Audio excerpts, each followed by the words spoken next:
it opened a door to me, and greatest lessons I learned in my life from the poorest of the poor people.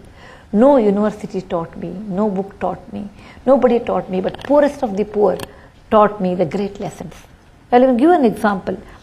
I was about 9 years back, I was working in Tamil Nadu, and it was month of November, and you get mid-November rains, heavy rains, because if there is a depression in Bay of Bengal, you get rains in Tamil Nadu.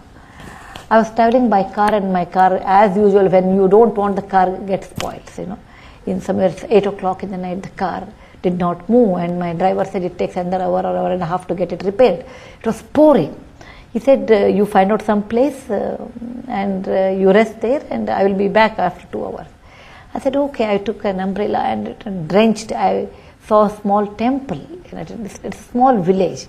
I went inside, and I was wondering what to do, because Tamil Nadu people speak Tamil and I can't speak Tamil. In India, to do our work, you require 5-6 languages, but my knowledge of Tamil is poor, whereas I can speak Marathi, Konkani, to some extent Bengali, some extent Oriya, great extent Hindi, all those things, but not Tamil. I said, doesn't matter. Many times I realized, when people want to converse with you, if you do not know language, you converse through your heart. You tell whatever you want to tell, they tell in your language, they will tell in their language, but you understand that. I said, okay, let me go, and I sat there.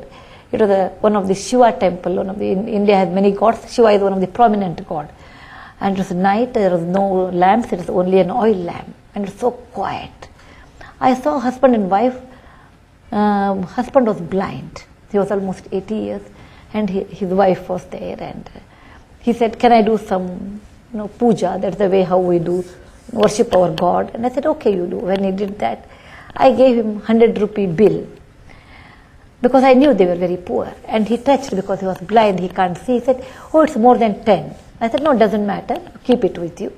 Then I told him, anyway, 1.5 hours I have to spend being a teacher, being a lady, I speak, being a writer, I talk more. Okay, talk to the power of 3. So I said, okay, let me converse with him. So I asked him, then he said he doesn't have any children, they are an old couple, they are in that village for a long time. And he does the puja every day, and he gets some money from the villagers, and he's doing okay. I felt very bad. This man is 80 years old, any disease can come to him. Who will support him? He doesn't have any children. So I told him, I will go back to Bangalore, and I didn't tell my name. Actually, it's good, many times I should not tell my name, because people expectation also changes in India. So I said, I'll go back and I'll send you some money. You keep that money in the nationalized bank, and every month you get some interest, so that it will be useful to you in case you fall sick. He said, I don't know, child, I don't know who you are, but I want to tell you something. He said, in life, you should say somewhere enough. Draw a line saying that enough is enough, and I don't require your money. Actually, in my work, I hardly come across someone like that. People who come to me, if I give 500,000 rupees, they say, oh, it was such a small amount, she could have given 2 million. Somebody calls me for something else, at the end they will ask some other money, something else. I go to school or college inauguration, at the end there is always an appeal to me, Mrs. Murthy, will you do this project, or will you give this money? Sometimes you are able to give, sometimes you are not able to give, depending on the project. It's pure merit basis. When you don't give, people get upset, they don't even call you next time, even though they meet, they won't even call. People who get also are very upset with me, because they ask something, they get only 10% of that. So either way, I have more enemies. Here is the old man who doesn't know who I am, and he tells me, I don't want any money from you. He says, I am old. If you give money, I'll keep it in the bank. Now all these days his villagers have fed me, because I do some puja, so they come and give me rice. We are living like this. Now the moment everybody comes when I kept the money in the bank, then there will be some thief who will be behind me. And I'm blind, when I'm taking it here, he will harm. And the other people will feel, anyway this old man has money, why should we help him? Whole equilibrium will be lost. And child, I'm 80 years old.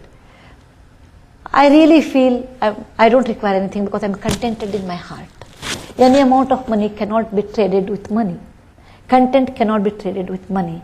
Somewhere in life, you have to draw a line. I don't need, and I have drawn that line. Don't disturb my equilibrium.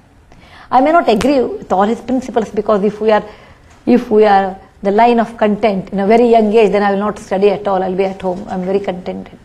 If I'm in my, if we had started as Infosys with the content, we would not have grown. But somewhere he said, that is true. Somewhere in life you have to draw a line and say goodbye. I learned the great lesson, and I said that's the greatest lesson in my life is I must draw a line somewhere to say I don't need these things. And I drew a line at that time. I said, okay, these are the things I don't require in my life. And I don't have regrets for that. A line or a content within yourself is the most important lesson one should learn. And without that, you are always behind unknown, what you call an unknown horse, which is always galloping, and you go behind that. You don't know where it takes you.